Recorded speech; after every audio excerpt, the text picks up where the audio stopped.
it's frustrating to me that I have to go all the way around the world to get these products when there are so many fantastic farms here in the US and ranchers in the US that I would love to support, but we have to change the supply chain.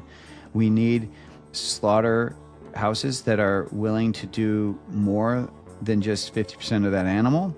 We need slaughterhouses that are willing to, think tank what's possible and like actually maybe even have freeze dryers facilities there so that we don't have to ship things. So actually have a way that they can not only harvest the organs, but then process them to uniform size and then freeze dry them.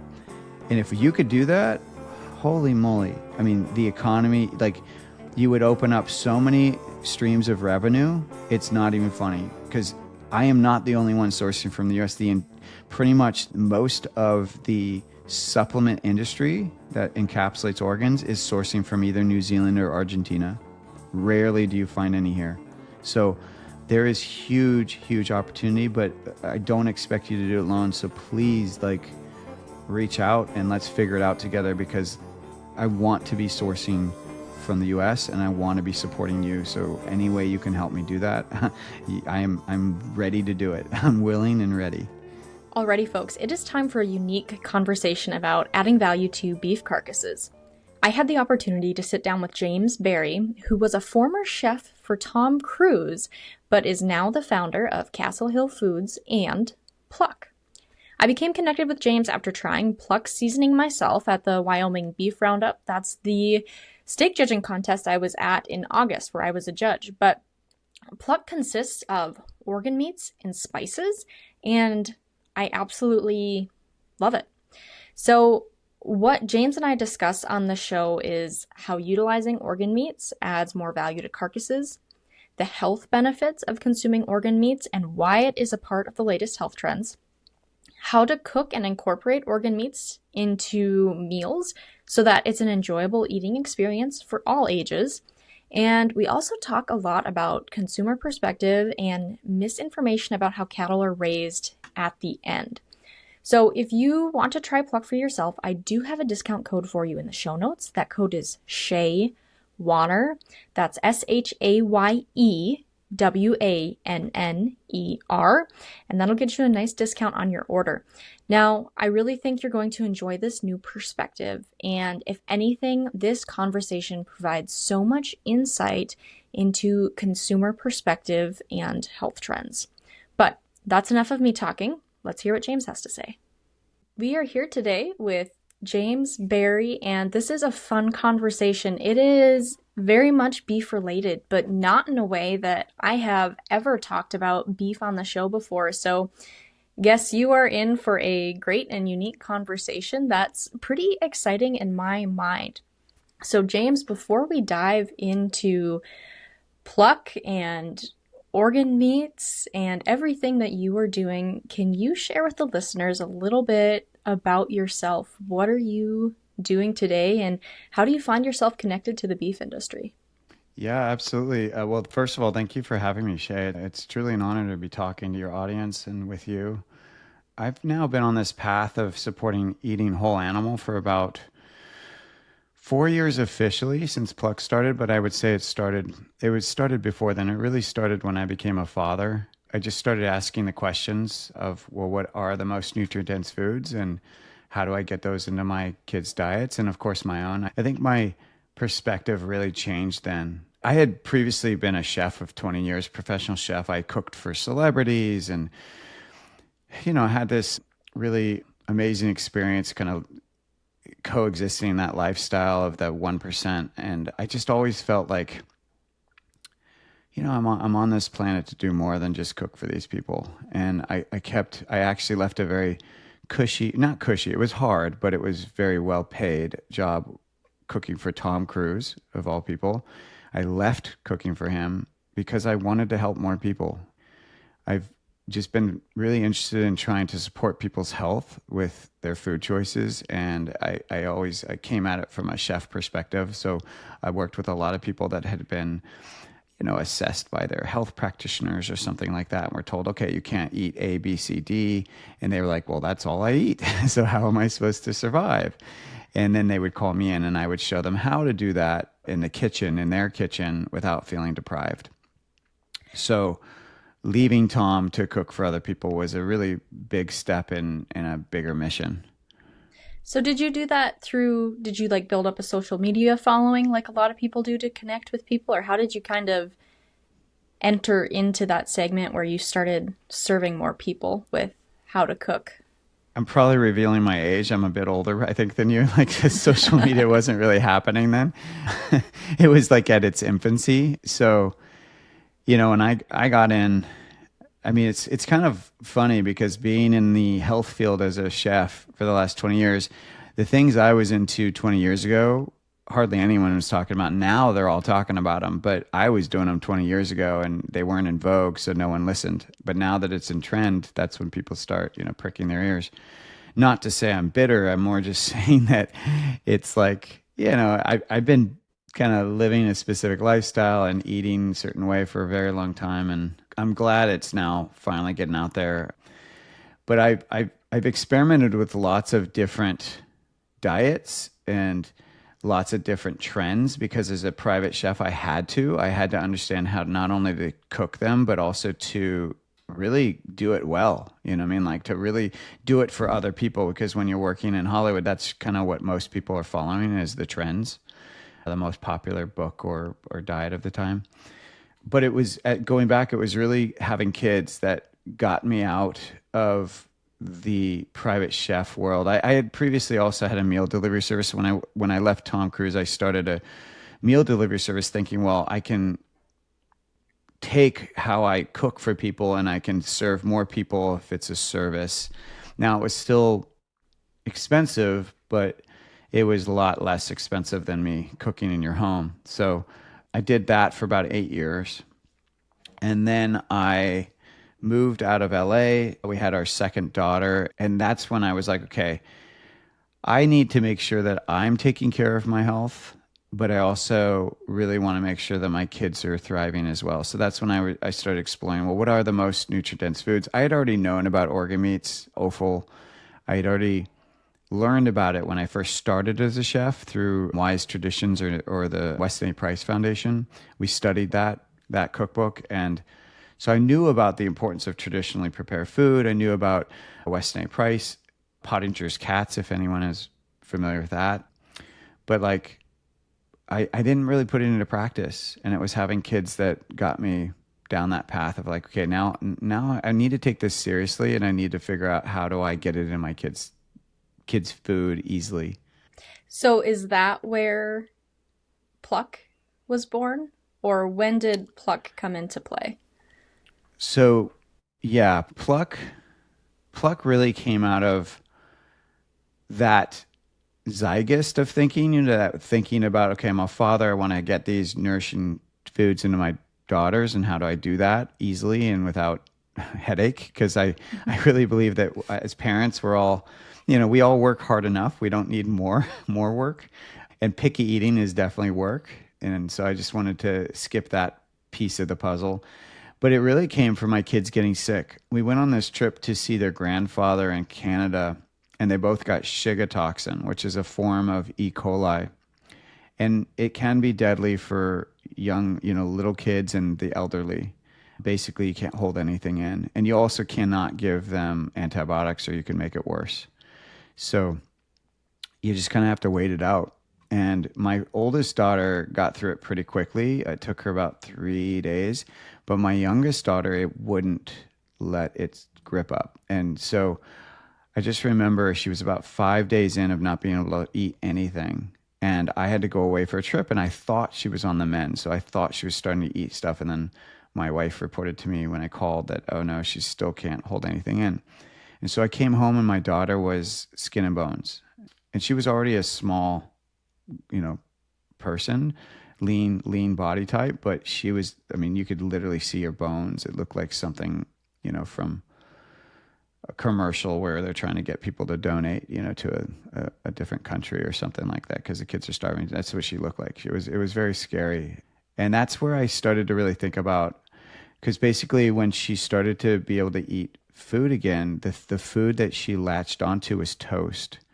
And, you know, toast isn't really the most nutritious food you can give someone. And inevitably, when someone gets sick on something or they get sick, the first food they can eat that doesn't make them sick, they actually get very addicted to. And that's all they want to eat. And that's all she wanted to do was do toast. And so that's when I started to think, well, if I could just sprinkle something on this food that would increase the nutrition, then maybe I'd be onto something here, because I know she'd eat it. You know, she was eating the toast and the butter. So if I could just sprinkle something over that butter, you know, and I think that's really where the idea came. But it still took me some time to actually, you know, create the product, because I had to test it and make sure that my kind of hunch or my hypothesis of that I could make it.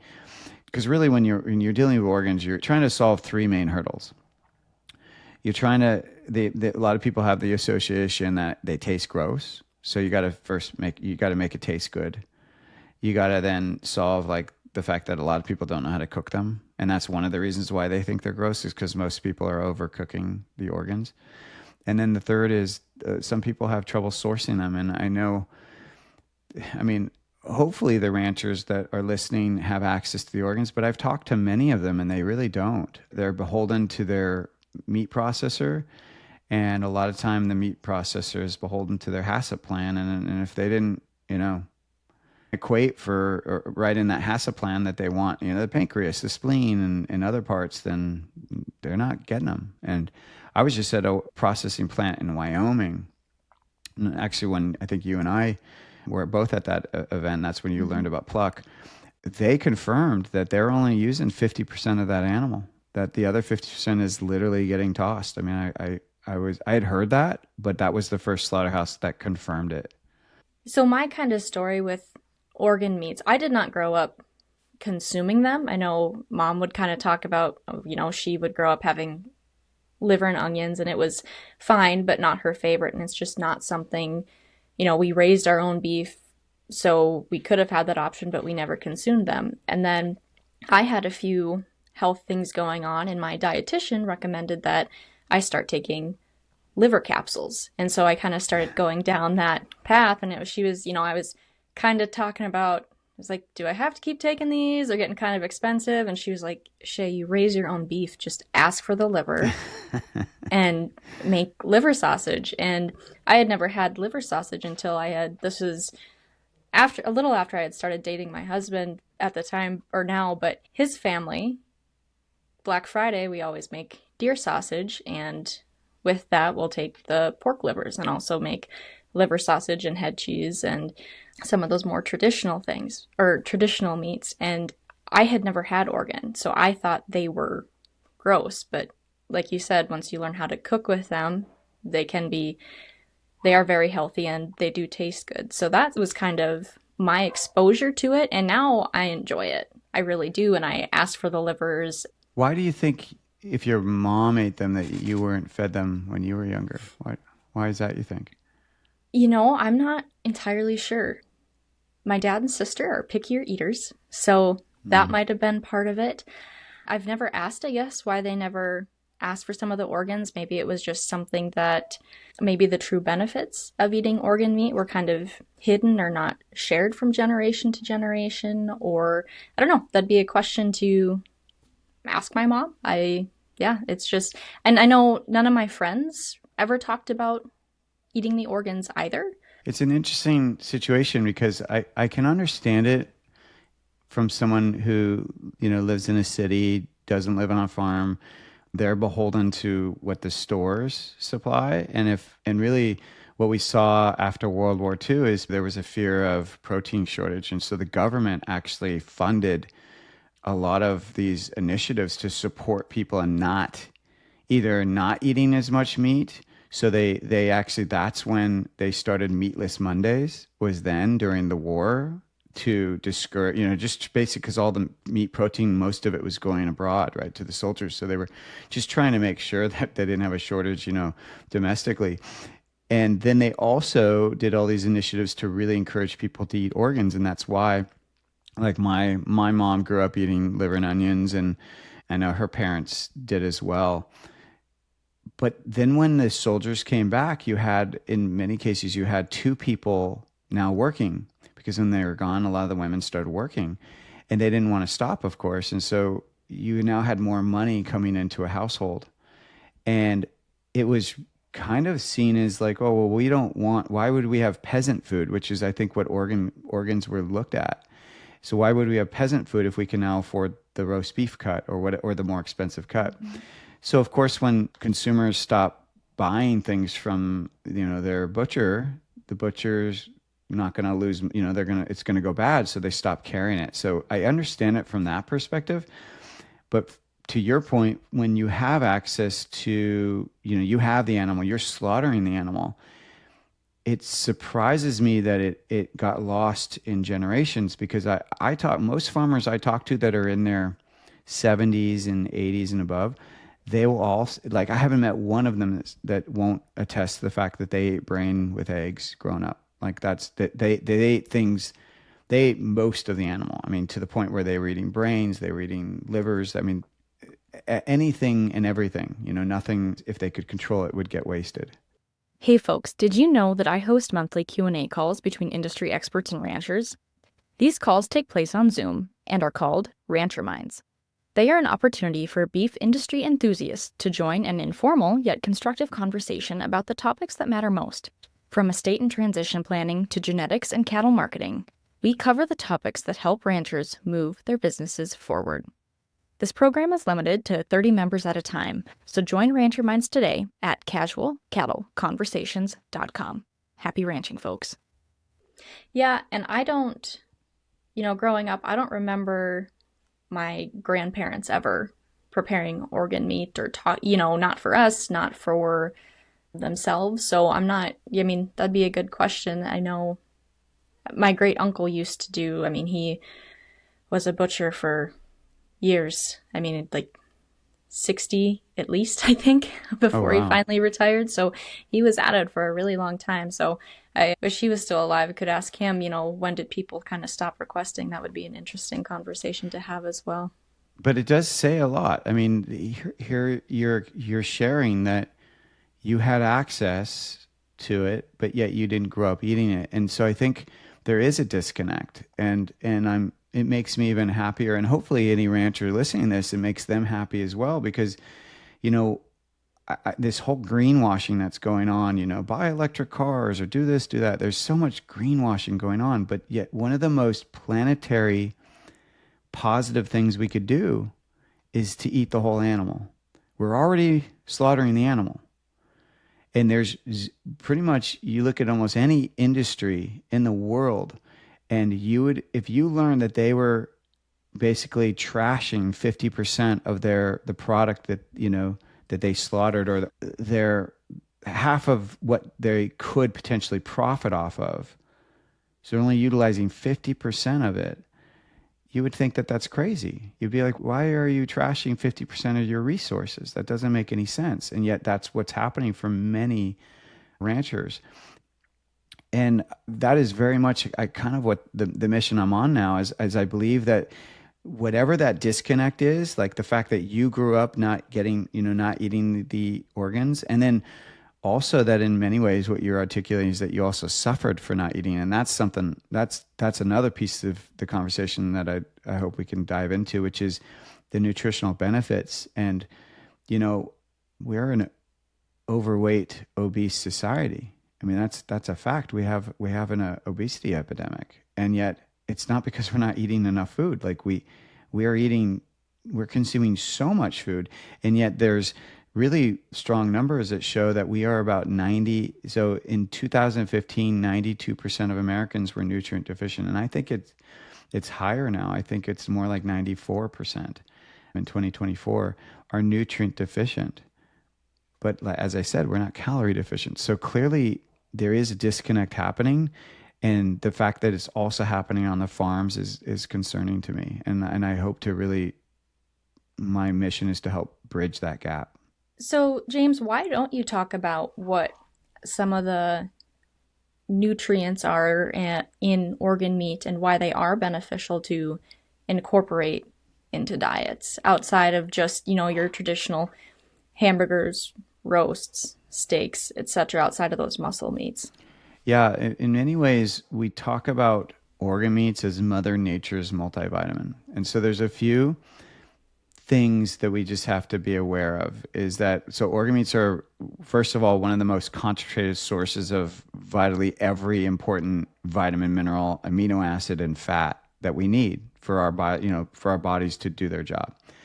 And that's why we call it the multivitamin. And in many ways, if you look at a prenatal, if anyone's had or is in the process of trying to have a child, they're told by their doctor, you should take a prenatal. Well, if you look at what science is telling you in that prenatal that you need to create life, it's all in organ meats. So literally every B vitamin, vitamin A, even vitamin C is in some of the organs. You get vitamin D from pork fat, for example, from lard. There's so many micronutrients that we get from organ meats. And there's also this idea of like supports like. And that's definitely more of an ancestral concept, but they've even been able to prove it in some different experiments, how when you take, let's say you have a glandular that's either missing in your body or is having an issue, if you take that same glandular, the glandular you take will actually target the glandular that needs the support. So they've done studies to show that. But the like supports like concept is basically the organ you eat is supporting that organ in you. And on a certain level, it makes sense, right? So what do we talk about when you want to build muscle? What do they tell you to eat? Muscle, right? Muscle. Protein, muscle protein. When you want to support your skin, they tell you eat collagen. Collagen comes from the skin of the animal. So these nutrients are very plentiful in those parts of the organs. Now, hopefully this isn't the case, but I know that this, at least in the farming and ranching community, but in case it is, let's address it. So there are some myths, and you hear them a lot just in, kind of around the US particularly, but basically the myth is, oh, well, I don't want to eat the liver or the kidney because that's an organ that's removing toxins, and so they store in there, and I don't want to eat. That's gross. That's what people will say, like, oh, that's toxic.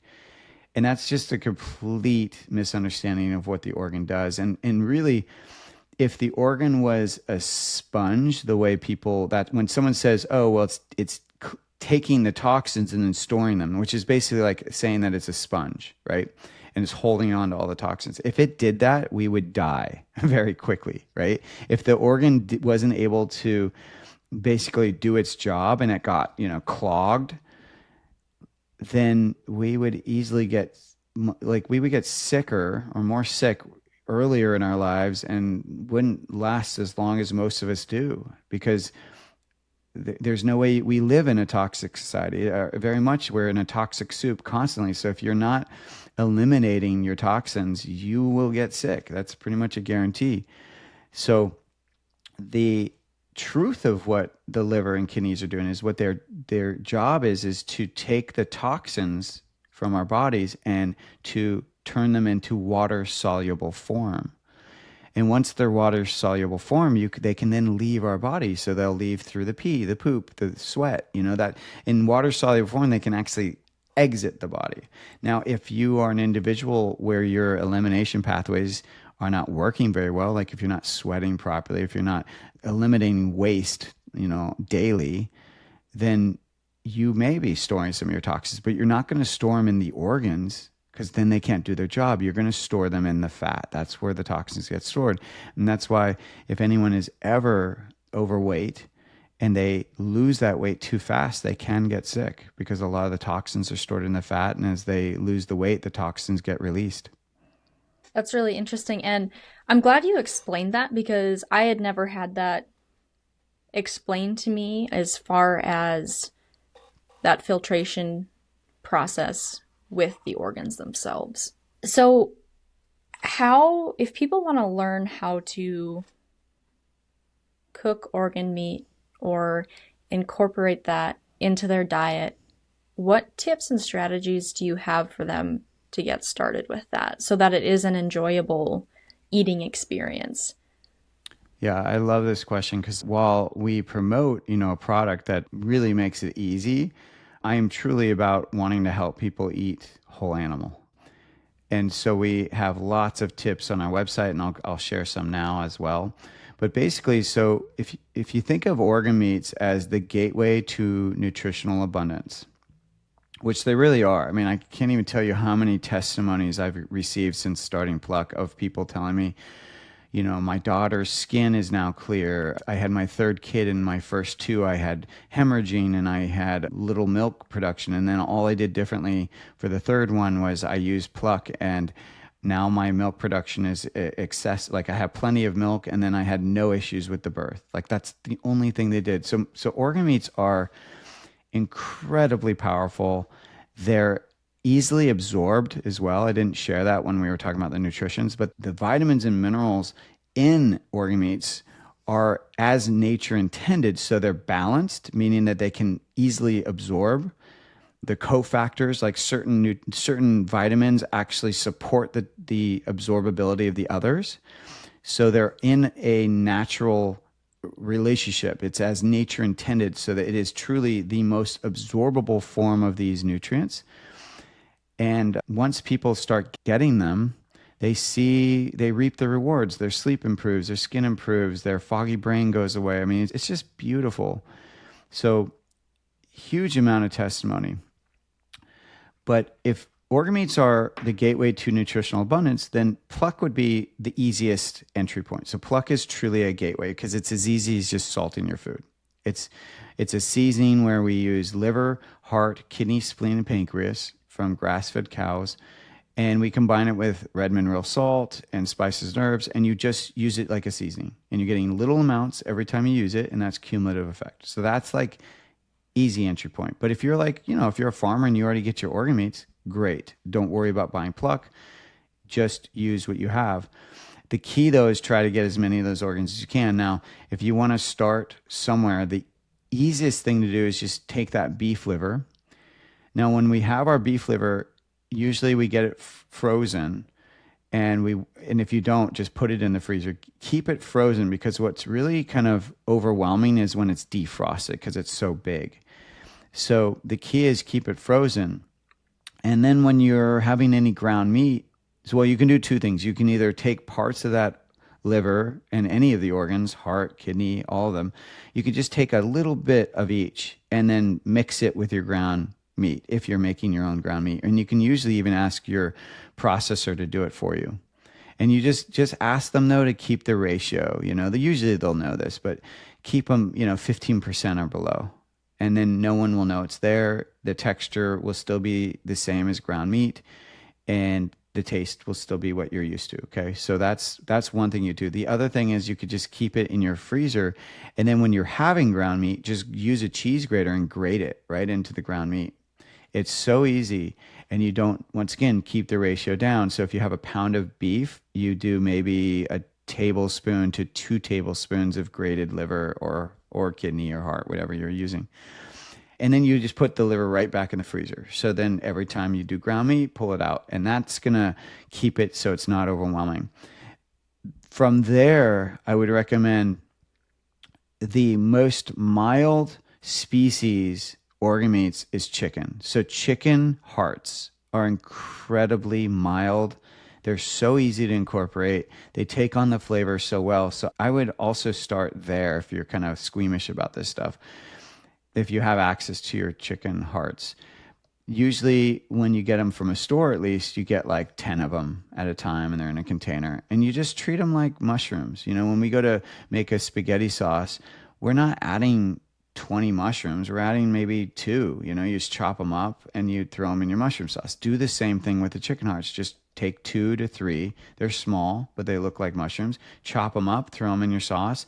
No one will know they're there. As long as they don't look like a heart, no one will know. So that would be a really good way to ease into it as well. But from there, what happens is the more you incorporate organ meats, so organ meats have a umami flavor. So the 4 flavors that we grew up with are salty, sweet, bitter, sour. Well, there's a 5th that they discovered in the 1990s called umami. It was in Japan they discovered this. And umami is, I would say, the best way to describe it is it's sort of savory, slightly meaty. And mushrooms have it, tomatoes have it. Like there's many things you find in nature that have umami, but organ meats also have it.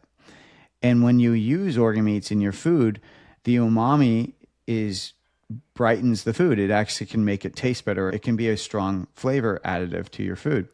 Well, what happened to you, the more you were eating organ meats and you started to say, well, at first I tasted it, but then as I ate it more often, I didn't mind it. Like I actually liked it. That's what happens, is that the more you do anything, the more your body will get acclimated to it. So this idea of like, oh, the first time I ate it, I didn't like it, so I never tried it again. And like, that's not the way to think. Unless if it's something like, junk food and you don't want to eat it, then that's great. But if it's something that is healthy for you and you want to actually eat it and get acclimated, then you really do have to do it more often.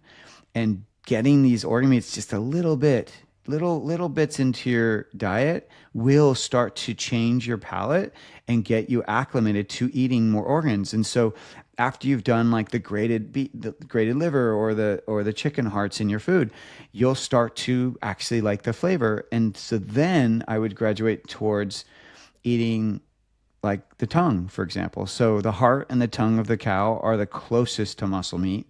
The tongue is only overwhelming at first because you have that, kind of thick skin over it.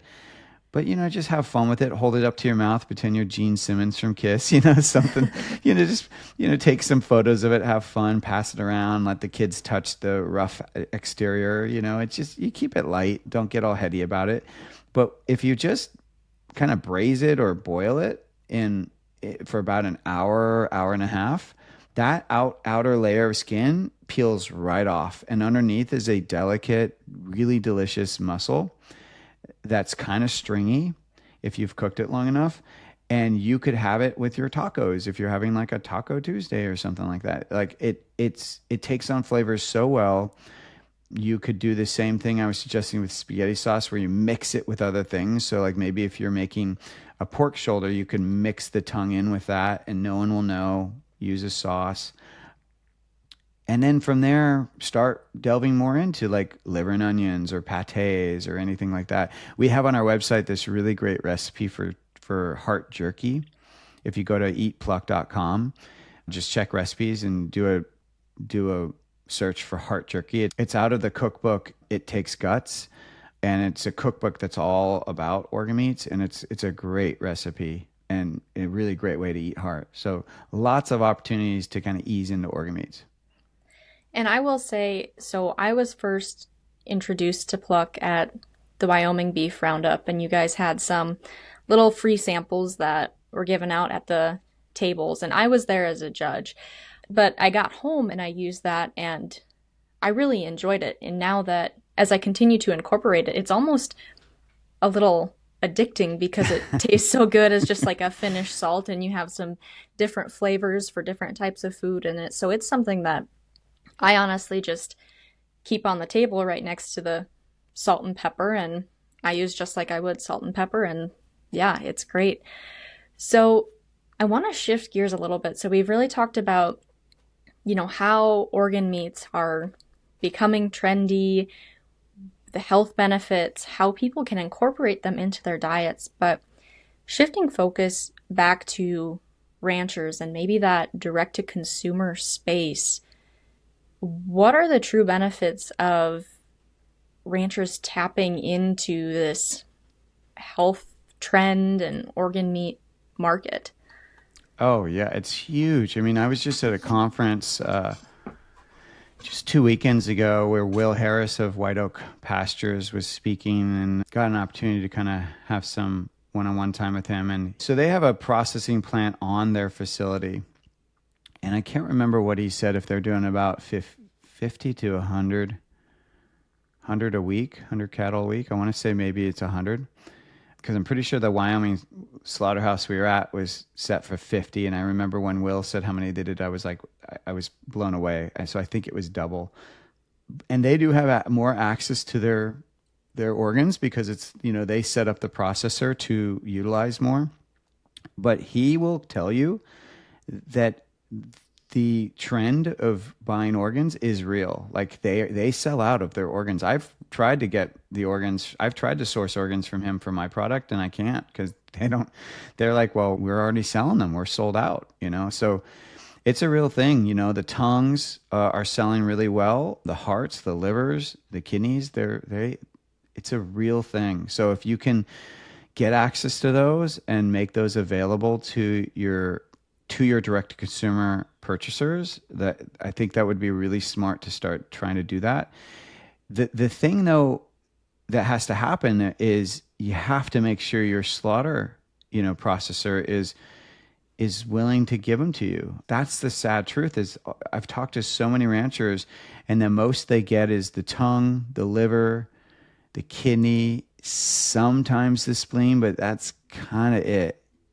The heart, if I didn't say that's the heart, but that's kind of it. And there's so much more to that animal. I mean, there's so many more parts that we could be selling. One of the things that if you're not selling direct to consumer and you can get your processor to, rewrite their HACCP plan or to give you more parts of the animal, you yourself can dehydrate them. If you can buy a dehydrator or even better, a freeze dryer, you yourself can dehydrate them or freeze dry them, and you can turn them into dog treats. You could encapsulate them. There's so many things that you could do with those that people then, you'd be preserving them so that they won't go as bad as fast.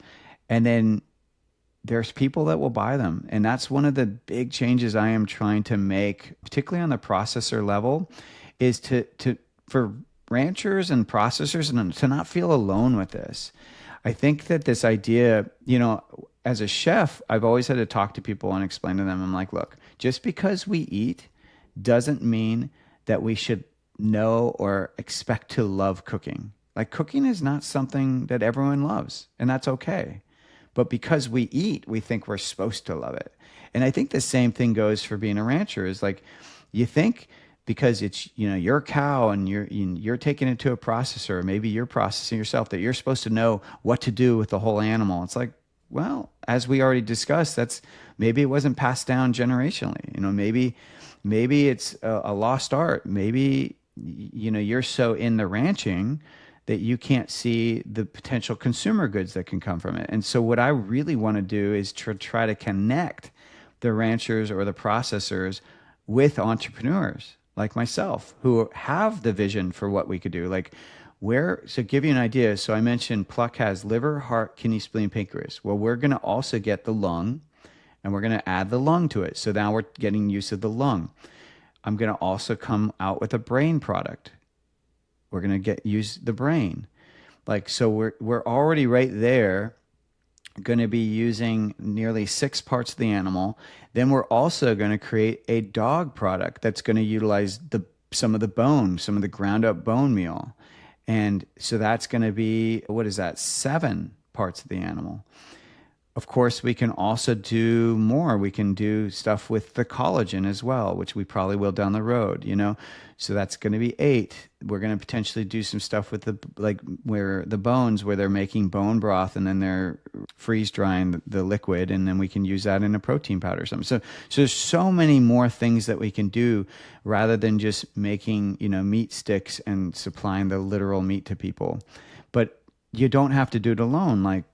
Please reach out, or I know that there's some small groups that are starting to form where it's almost like a think tank of hey, if you're creating a slaughterhouse and you want to make that 100% usable resource slaughterhouse, then before you make it, talk to people like myself, talk to these entrepreneurs that already have a path for how you can make the product and sell it. It's about synergizing our efforts, because you have the mission of wanting to sell your whole cow and profit from your hard work, which you should. And I have a mission to help people eat whole animal. So we can work together. Absolutely. You don't have to do everything alone. Ranchers do a lot by themselves. They are Jacks and Jills of all trades. I talk about it on almost every episode, no matter what we're talking about. And there are a lot of people to collaborate with. And maybe you are fortunate and have a processor who is willing to help you collaborate and do something with those different organ meats as well. Do you have big ambitions for your operation, but feel like you get so caught up in the day-to-day fires that you are just spinning in circles? You aren't alone. I've been in your shoes and know just how frustrating it can be. That's why I created Move the Ranch Forward. It's a guide for ranchers. This guide is a PDF that contains the exact process my husband and I use to stay focused on our goals throughout the year, even when life throws us curveballs. You can access Move the Ranch Forward today at casualcattleconversations.com.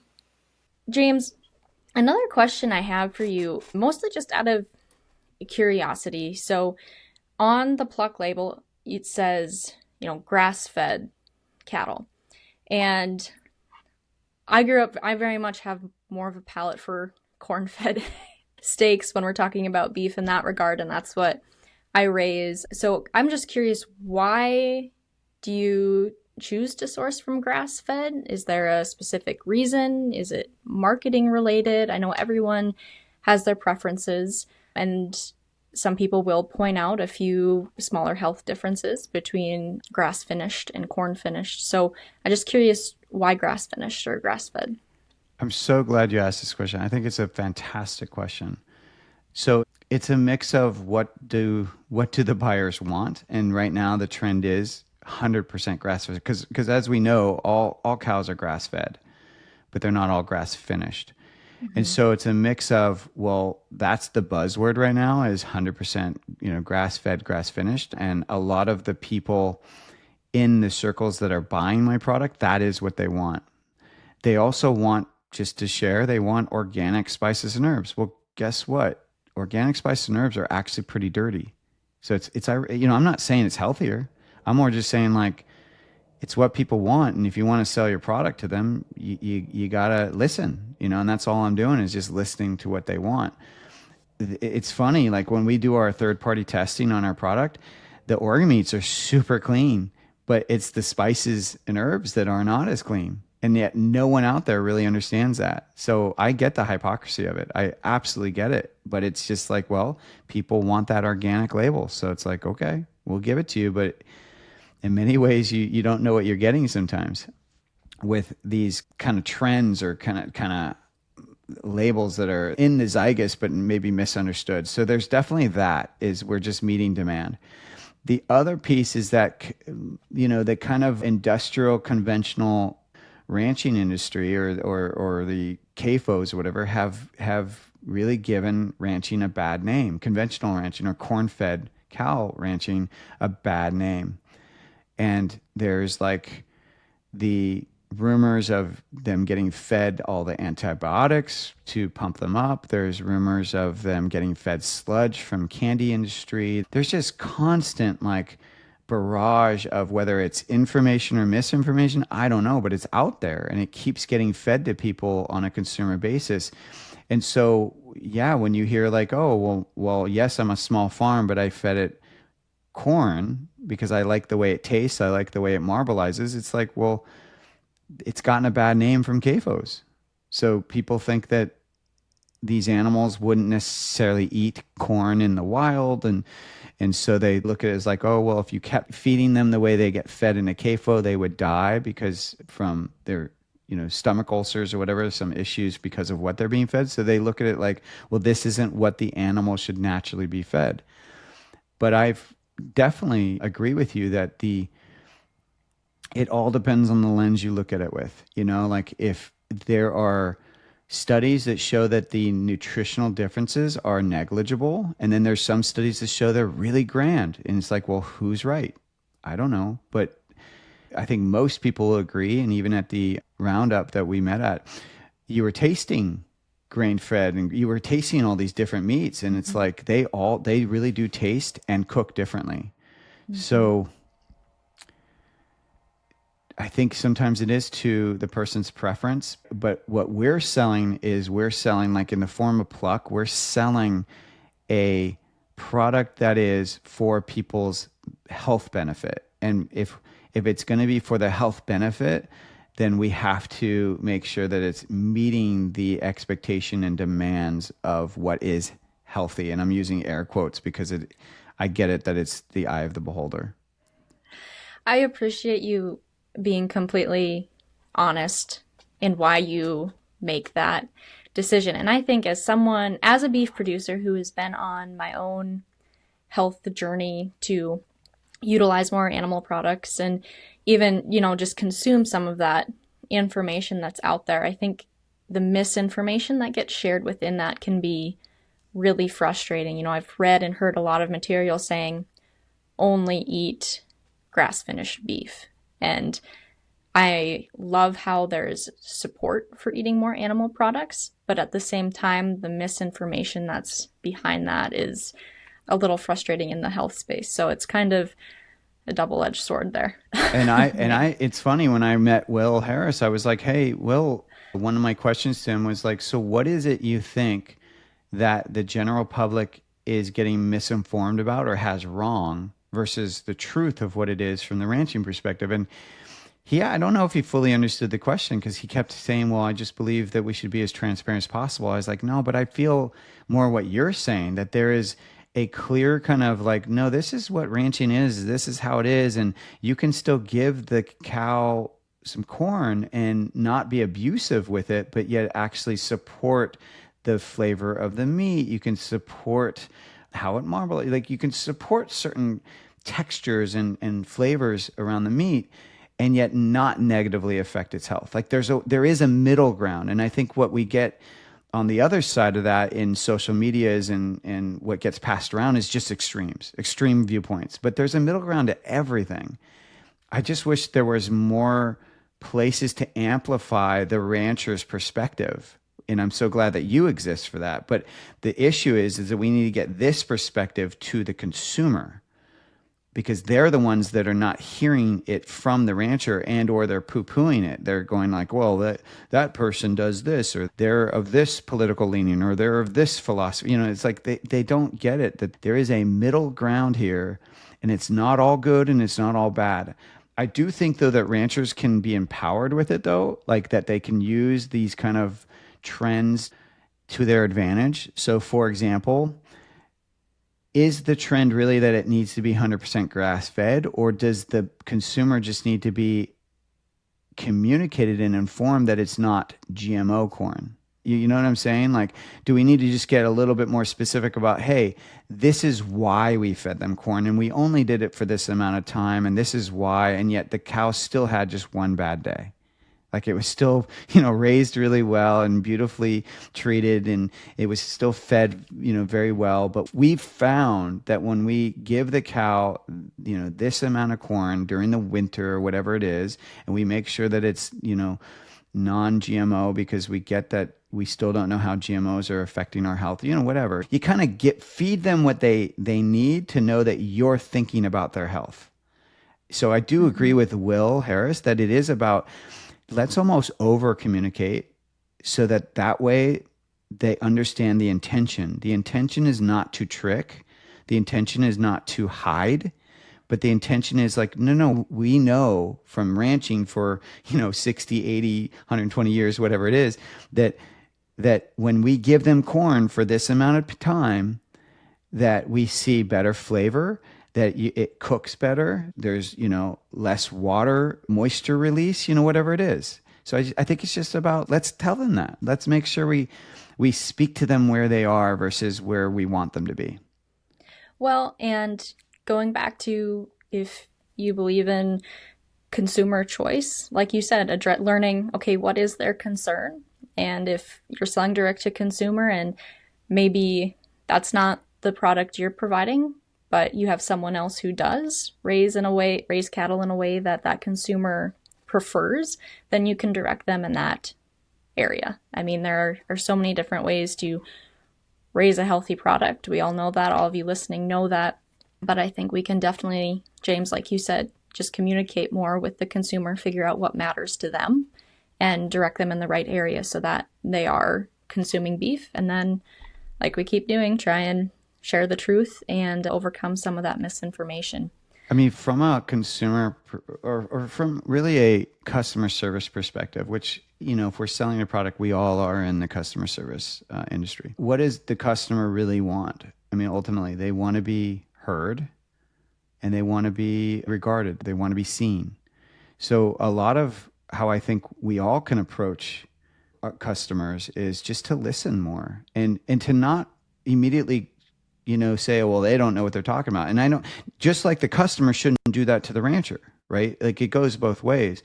But I think that there is a middle ground. And I will say, so I just started my own podcast and I've been interviewing a few ranchers myself, and RC Carter of Carter Country Meats. And I interviewed a rancher in Texas, and both for them, the rancher in Texas, they moved to regenerative farming, and it was really fascinating. So there's a lot of resistance from, old ranchers with that, these terms, regenerative and the practices, because it's scary. You're diving into things you don't necessarily, you've never done. There is a learning curve for all this stuff, and you probably do have to go through a period of not making as much as you transition, right? So it's scary on all regards. But what was fascinating talking to this rancher is he said, we're actually making more than we ever have because we don't have to spend as much money on the antibiotics, on the chemicals, on the fertilizers. We just let them graze. And he said it was really fascinating. I mean, they literally do hardly anything to the cattle now, hardly anything.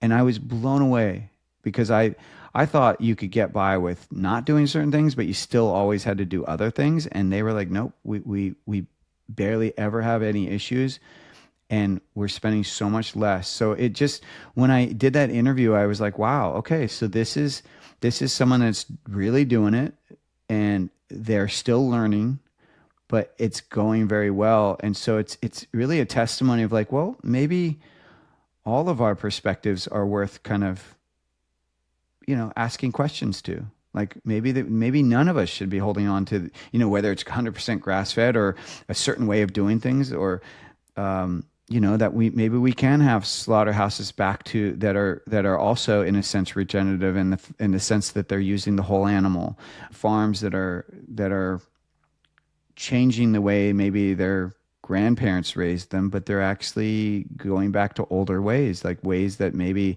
historically were used in the ranching industry before they were made so conventional. So I'm a big fan of it, listening, asking questions, and being open, just being open to what's possible.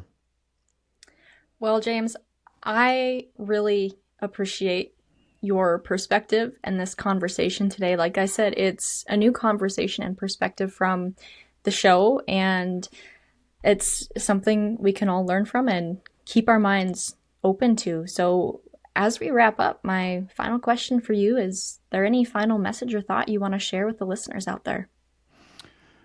Well, just thank you again for having me on. I'm very pro rancher, and I'm very pro USA. And so something that I want to out myself out, but I want to share is that we source our organs from New Zealand. We don't get them from the US. And I tried for a year to source from the US, and I was able to. So as I mentioned in the beginning, we put 5 organs in our product, and we have other organs we want to do, but right now 5 organs. I was able to source up to the spleen. I could not find pancreas available here. And even then, so what happened was I sourced the organ meats. So when you buy the organ meats, you're paying, a few dollars an organ or whatnot, sometimes a little under $1, depending on the organ. And then no one could process it right there to uniform size, because when you freeze dry the organ, it has to be processed to uniform size.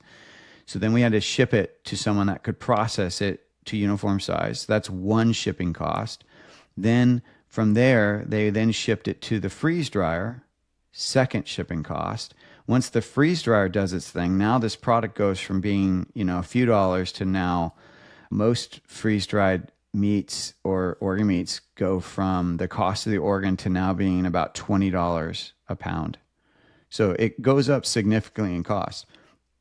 But then the freeze dryer didn't powder them. So then I had to ship it to a powder place. And then from there, they then had to ship it to my co-packer. So that's like 4 to 5, shipping points, which, as we all know, shipping is grossly expensive and is always changing. It's always going up.